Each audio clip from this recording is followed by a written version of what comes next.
My earliest memory was when Mum and Dad, it was 1983, they sold the house and we moved into our grandma's house. Our parents used the money to set up the business down at Dean Clough, what was called A-FAX Films. I don't know if you remember why it was called A-FAX Films. You know, the reasons for A-FAX Films was A, because back then there wasn't the internet, so we had to be number one in the phone book, the Yellow Pages.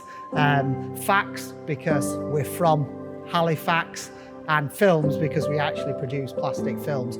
So it was quite a nice name, I would say quite a modern logo really for the time. Yeah.